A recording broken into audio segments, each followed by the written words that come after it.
అవును, వాళ్ళిద్దరూ ఇష్టపడ్డారు. ఇదేదో సినిమా కదా అనుకుంటే తప్పులో కాలేసినట్టే.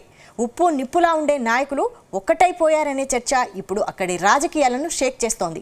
ఒకప్పుడు ఒకరిపై మరొకరు కత్తులు దూసుకున్నారు, ప్రతి సవాళ్లు విసురుకున్నారు. తీరా చూస్తే ఇప్పుడు ఒకటైపోయారు. ఇందులో ఒకరు ఎమ్మెల్యే అయితే మరొకరు ఎమ్మెల్యే అయ్యారు. అయితే కూటమి సర్కార్ ఆ మాజీ ఎమ్మెల్యేపై చర్యలు తీసుకోవడంలో ఎందుకు వెనకాడుతోంది? దాని వెనుక తాజా ఎమ్మెల్యే ఉన్నారా? ఇప్పుడు ఈ ఇద్దరి మధ్య ఏదో ఒప్పందం కుదిరిందని, అందుకే ఆయనపై చర్యలు లేవని ప్రచారం జరుగుతోందా? ఇంతకీ ఈ తతంగం అంతా ఎక్కడ జరుగుతోంది?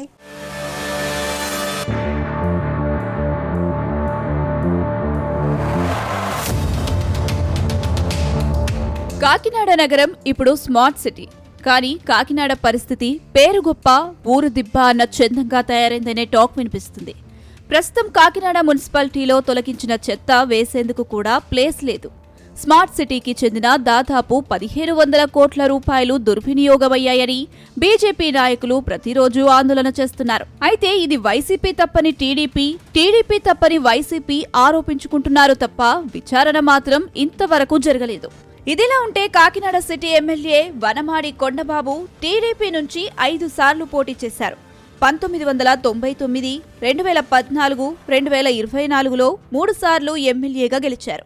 అయితే ఆయన గెలుపంతా గాల్లోనే తప్ప వ్యక్తిగతంగా ఇమేజ్ లేదంటారు ప్రతిపక్ష నాయకులు. వనమాడికి ప్రతిపక్షానికి మధ్య ఒప్పందం కుదిరింది అన్నది ప్రస్తుత రాజకీయాల్లో జరుగుతున్న చర్చ. ప్రస్తుతం కొండబాబు కుమారుడు మోహన్ వర్మ యాక్టివ్గా రాజకీయాల్లో తిరుగుతున్నారు. ఆయన అన్న కుమారుడు ఉమాశంకర్ మరోపక్క కార్యక్రమాలు చేపడుతున్నారు. దీంతో ఎమ్మెల్యే వనమోడి, ఆయన సోదరుడు సత్యనారాయణ మధ్య వారసుల కోసం విభేదాలు బగ్గుమన్నాయి.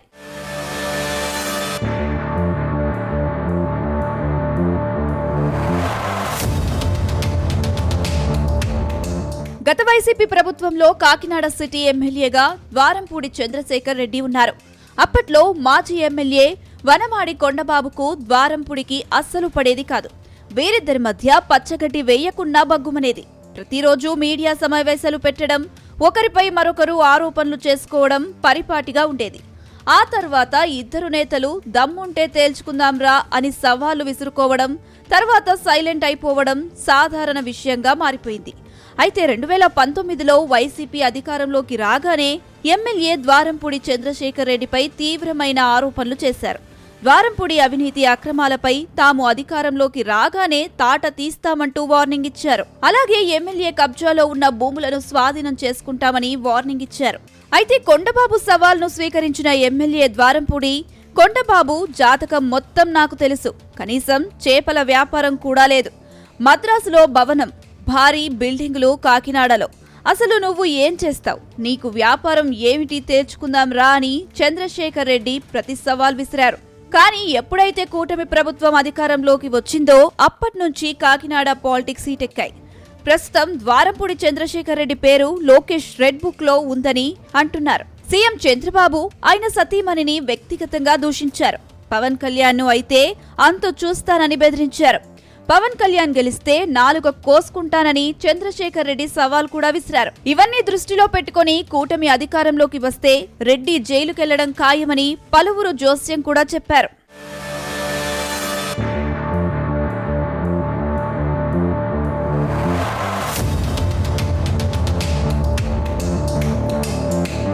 ప్రస్తుతం రాష్ట్రంలో కూటమి అధికారంలో ఉంది.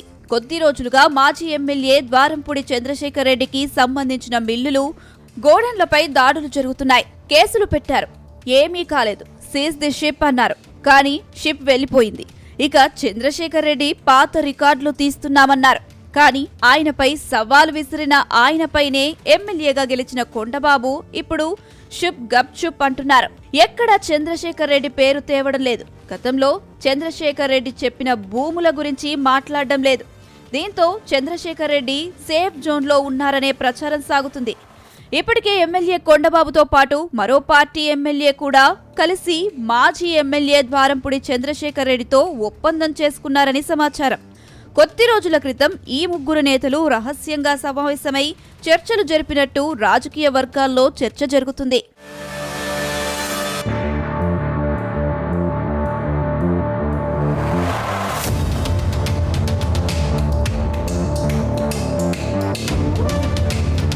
గతంలో కాకినాడ సిటీలో పీడీఎస్ బియ్యం అక్రమ రవాణా సంచలనం రేపింది. కాకినాడ పోర్టులో పీడీఎస్ బియ్యం అక్రమ రవాణాను ఉప ముఖ్యమంత్రి పవన్ కళ్యాణ్ పట్టుకున్నారు. ఆ సందర్భంగా టీడీపీ ఎమ్మెల్యే వనమాడి కొండబాబును నిలదీశారు. ఆ తర్వాత తన తప్పు లేదంటూ ఎమ్మెల్యే వివరణ ఇచ్చుకునే పరిస్థితి ఏర్పడింది. ఇప్పటికీ రేషన్ బియ్యం దొరుకుతూనే ఉన్నాయి, పట్టుకుంటూనే ఉన్నారు. వీటి మూలాలు పరిశీలిస్తే చంద్రశేఖర్ రెడ్డి హయాంలో ఆనందరెడ్డితో పాటు మరో ఇద్దరు కలిపి ఈ వ్యాపారాన్ని సాగించేవారు. ఇప్పుడు కూడా వారే సాగిస్తున్నారు. చంద్రశేఖర్ రెడ్డికి టీడీపీతో పాటు మరో ఎమ్మెల్యేతో కుదిరిన ఒప్పందమే దీనికి కారణం. అంతర్గత ఒప్పందంతో పాత రెడ్డిలే వ్యాపారం చేస్తున్నారని రేషన్ బియ్యం కొనే వ్యాపారులు స్వయంగా చెబుతున్నారు. దీంతో పీడీఎస్ కాకినాడ నుంచి కాకుండా విశాఖ నుంచి ఈ బియ్యం వెళ్తున్న మాట వాస్తవమని పౌర సరఫరాల శాఖ అధికారులే అంగీకరిస్తున్నారు. దీంతో కాకినాడ జిల్లాలో ఇద్దరు ఎమ్మెల్యేలతో చంద్రశేఖర్ రెడ్డికి కుదిరిన ఒప్పందం ప్రకారం ఎలాంటి కేసులు లేకుండా ఆయన నిర్భయంగా బయట తిరుగుతున్నారు. వైసీపీ తరపున కార్యక్రమాలు నిర్వహిస్తున్నారు. ఇది పూర్తిగా సిటీ ఎమ్మెల్యే కొండబాబు వైఫల్యమని ఆ పార్టీ నాయకులే విమర్శలు గుప్పిస్తున్నారు.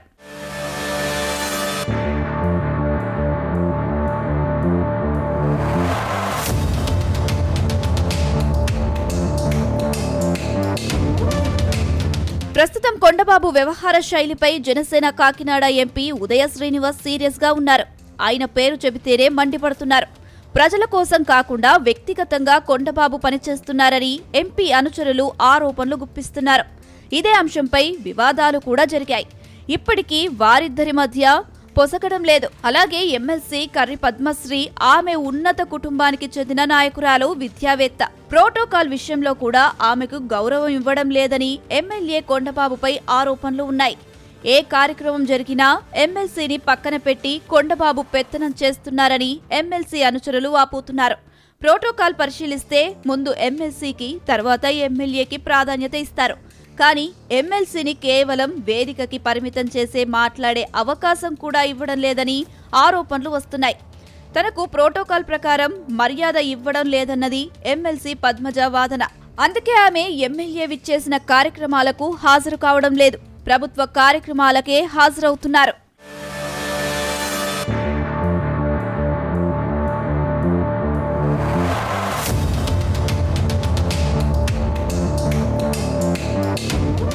అయితే మాజీ ఎమ్మెల్యే ద్వారంపూడి చంద్రశేఖర్ రెడ్డితో ఎమ్మెల్యే కొండబాబుకు కుదిరిన ఒప్పందం నిజమేనని ఇక్కడ జరుగుతున్న సంఘటనలు చెబుతున్నాయి. నగరంలో ఈట్ స్ట్రీట్ అని దాదాపు 100కు పైగా షాపులు ఏర్పాటు చేశారు. ఈ షాపులు ఏర్పాటు చేయాలంటే కాకినాడ నగరపాలక సంస్థ టెండర్లు పిలిచి అధిక ధర చెల్లించే కాంట్రాక్టుకు దాఖలు చేయాలి, లేదా ఏ షాపుకు టెండర్ పిలవాలి. సదరు కాంట్రాక్టర్ ఈ షాపులు ఏర్పాటు చేసి అద్దెకిస్తారు. కానీ వైసీపీ హయాంలో ఎలాంటి టెండర్లు లేకుండా అప్పటి కమిషనర్ చంద్రశేఖర్ రెడ్డి అనుచరుడికి ఈట్ స్ట్రీట్ అప్పగించేశారు. ఆ వ్యక్తి ఒక్కో షాపు నుంచి రోజుకు 400 రూపాయల నుంచి 800కు పైగా వసూలు చేస్తున్నాడు. ఇక్కడే గోల్మాల్ జరిగిందని కూటమి ప్రభుత్వం నగరపాలక సంస్థకు చెందిన అప్పటి కమిషనర్తో పాటు మరో 4 అధికారులపై విజిలెన్స్ విచారణ జరిగింది. విజిలెన్స్ అధికారులు ఈట్ స్ట్రీట్ లో గోల్మాల్ జరిగింది, టెండర్లు పిలవకుండా కట్టబెట్టారని నిగ్గు తేల్చారు. నగరపాలక సంస్థపై ఇప్పుడు విచారణ చేసేందుకే రెడీ అయ్యారు.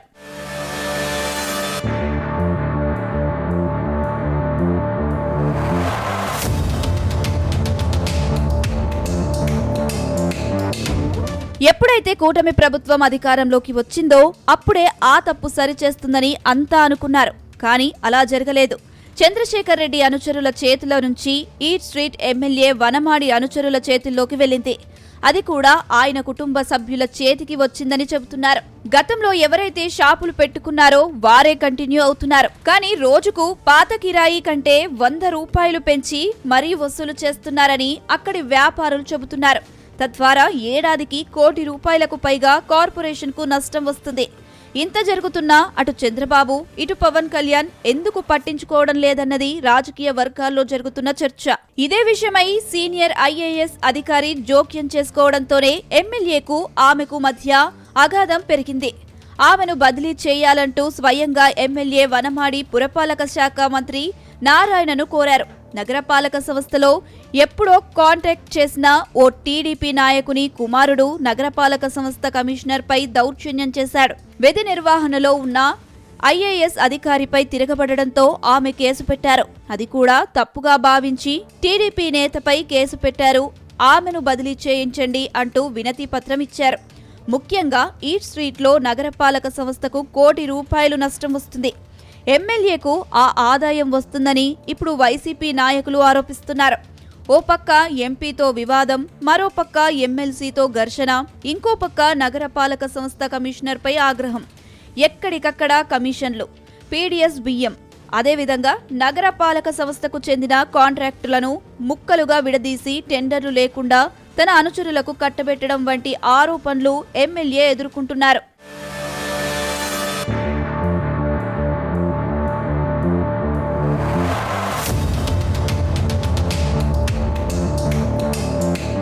మొత్తం మీద కాకినాడలో ఆయిల్ వ్యవహారం ఎమ్మెల్యేను ఉక్కిరిబిక్కిరి చేస్తుంది. ఎమ్మెల్యే కొండబాబు పేరు చెప్పి ఈ ఆయిల్ కొని అమ్ముతున్నారని ఆరోపణలు ఉన్నాయి. దీని వెనుక ఎమ్మెల్యే కుటుంబ సభ్యులకు సంబంధం ఉందని విమర్శలు ఉన్నాయి. వీటన్నిటిపై విజిలెన్స్ ఎన్ఫోర్స్మెంట్ విచారణ జరిపితే కూటమి ప్రభుత్వానికి ఎంత చెడ్డ పేరు వస్తుందో, ప్రభుత్వ ఆదాయానికి ఎంత గండి పడుతుందో తెలుస్తుందని సాక్షాత్తు తెలుగుదేశం నాయకులు చెబుతున్నారు. ఇప్పటికైనా సీఎం చంద్రబాబు కల్పించుకొని ఈ విషయంలో ఎమ్మెల్యేను కంట్రోల్ చేయాలని సొంత పార్టీ నేతలు చెప్పడం హాట్ టాపిక్ అవుతుంది.